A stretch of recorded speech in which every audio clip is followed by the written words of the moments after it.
Hey guys, this is Christine, your relationship and mindset mastery doctor and your leverage for change.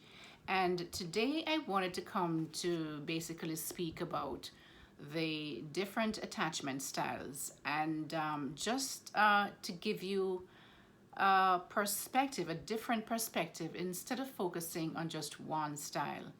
To give you a kind of a perspective of the overall dynamic that happens when one attachment style is in relationship with another, attachment style, and also to give you this,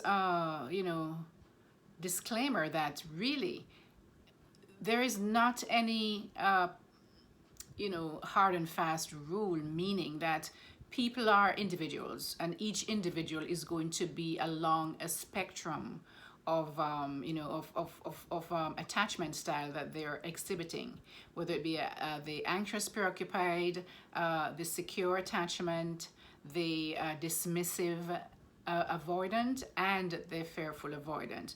So guys, I just wanted to really bring that to your attention, that nothing is going to be, one person may not be all dismissive avoidant, or all secure attachment, or all anxious preoccupied, or all fearful avoidant, right? So with that in mind as a base of our conversation, I want to go ahead and just basically say that I want to go ahead and kind of give you the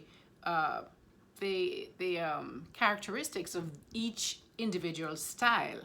But as I said, remember that a person that you meet can be along a continuum. They may have a little bit of dismissiveness sometimes, they may have a little bit of anxiety sometimes, but these are like just what we see in different, they are going to be mostly the person that has a dismissive avoidant attachment style is going to mostly have these characteristics, and the same thing with each other style. All right, so basically the traits of a secure attachment style, which is what we all would like to get to, right? And which most of us would like to be in relationship, the person that we'd most likely want to be in relationship with. They are secure. They grew up in an environment where their parents lavished them with attention, lavished them with love. They knew that if their parent stepped out of the room, that they were going to come back for them. They were not going to leave them. They had that confidence in the love and the care for their parent. They know if they cried, even if the parent did not come immediately, but they wouldn't take too long before they came to take them out of that dirty diaper, or feed them, or whatever it is that their needs were. At least find out what's wrong with them. Somebody with a anxious preoccupied style now, usually in life, they show up as they're usually very charismatic, because these are people who they're outgoing. They love, you could say they wear their hearts on their sleeve, meaning they're very open to love and caring, and very but they also need that love. And so if they're in relationship now, these characteristics will show up in relationships with people who are like dismissive avoidance and fearful avoidance, who have the opposite tendencies of wanting to be by themselves, right? And so really neediness only comes when you don't get your when you cannot get your needs met. So an anxious preoccupied, usually described by maybe a fearful avoidant, or a dismissive avoidant, who wants to be by themselves, who cannot take emotional nothing too emotional, that emotional intensity. They can't take emotional intensity, and these are the dismissive and the fearful will eventually will leave the relationship, or take a break, or want to be by themselves, or they just cannot take emotional intensity. And emotional intensity can come in different forms. Emotional intensity can come when the couple is really getting really close. They're getting really close, and that there's this emotional, tightness, closeness. They can't take that because they especially the dismissive avoidant, they can't take that because they never trusted it in their childhood when their parents was, the parents would come when they feel like it. They may cry and they want attention. They're in their dirty diaper, they're hungry, and the parent was nowhere to be found, right? And so now they learned to self-soothe. They're very good at self-soothing, but the main problem with someone with this attachment style, the dismissive, is that they don't trust that somebody is going to be there for them. And so if they feel this intensity, emotional intensity, where they feel that, oh my God, I'm getting too close now, and this is when they're going to leave, and I can't take the pain. This is what their whole subconscious is telling them. Sometimes they're not even aware that's what's happening, but it's, all of these behaviors are from childhood, and it is buried in the subconscious, and a lot of individuals do not know why they behave the way they do, or why they respond the way they do in relationships, because that relationship when they were children or babies is going to now mimic the same relationship when you have now a close relationship, usually intimate romantic relationships as an adult. So now the little trick with the fearful avoidant is that they basically have a little bit of each. The dismissive avoidant thing, which the fact that they can't take this emotional intensity, and they also have the anxious preoccupied characteristics of the anxious preoccupied, because when you meet them at first, they're very close. They want to be with you. They spend a lot of time with you. They're very close and they want to hug and love you and whatever it is. But when the emotional connection gets too deep, or the other kind of emotional intensity that both the dismissive and the fearful avoidant cannot take, is when there's a problem, and you have to discuss it, and it's a difficult conversation, and you have to deal with difficult subject areas, and it can get you really stressed, if you're not able to sit down calmly and talk about it. So when they get stressed, that's another kind of emotional intensity they cannot take. As soon as somebody starts to argue or to say something that they are not able to really sit down and talk about in a calm manner, they will leave. And this is with both the dismissive and the fearful. Now the dismissive will usually just always want their space. They want to do things by themselves. They don't like too much that closeness, that emotional connection. They fear it because they do not trust it, right? So, and as I said, the fearful, they have the feeling of that feeling of abandonment and, not emotional intensity. They can't deal with emotional intensity that both the anxious and the dismissive have.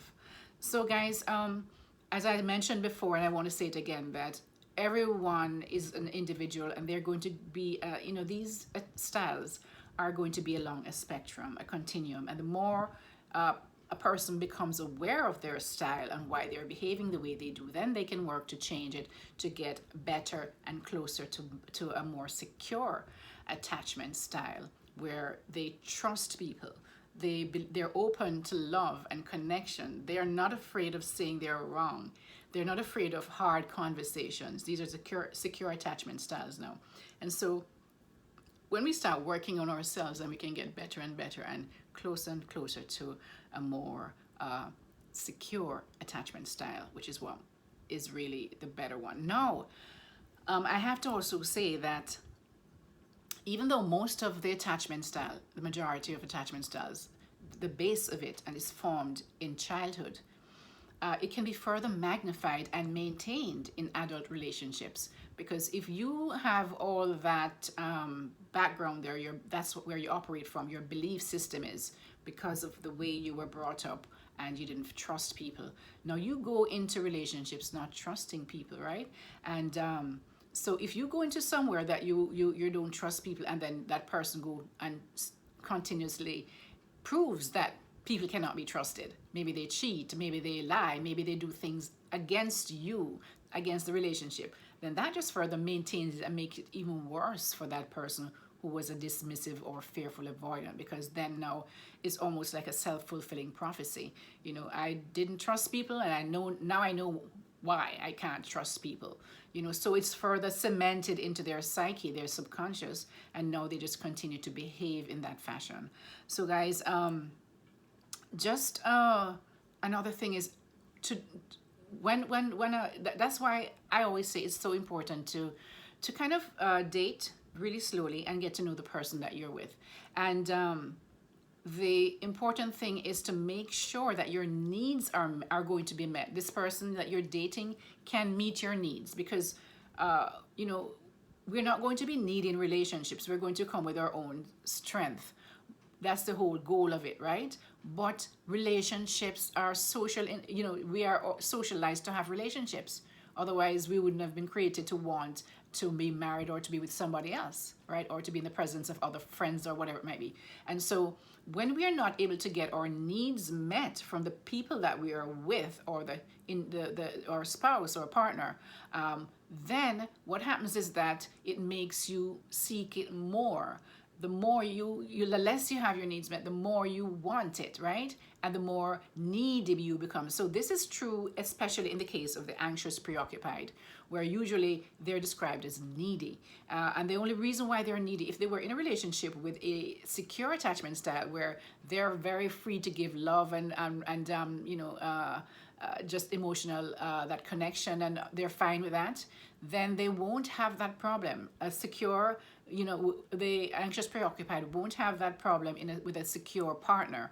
But if they hook up with a partner who is dismissive avoidant, or fearful avoidant, who cannot take emotional intensity and wants to be alone, when the anxious preoccupied person, they want connection, they want love, they want to be close to that person that they're in love with.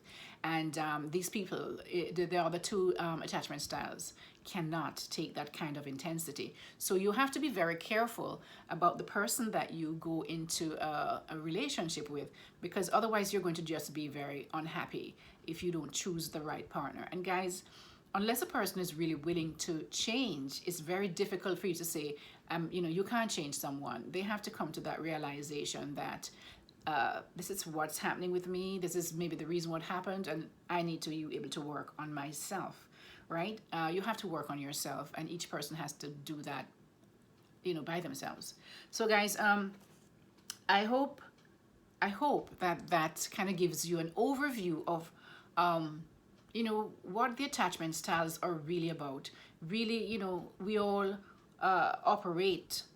There are many different theories of different types of things that happen in our lives that causes us to behave in certain ways. It's not just the attachment style, but I have to tell you that the attachment style is a really, really, really big indicator of how a person will interact in relationships. So this is Christine, your relationship and mindset mastery doctor, and your leverage for change. And I hope you learned something from this video. And please, if you find that you have friends or somebody else who may enjoy this video or learn something from it, please like my video. It helps my channel for me to produce more videos like this to let you know what's going on. Please subscribe, and then you can get all the notifications. Hit the notification bell, and also please share it with your friends. I would really appreciate that, and thank you so very much for listening. Take care, guys, and have a great day. Bye.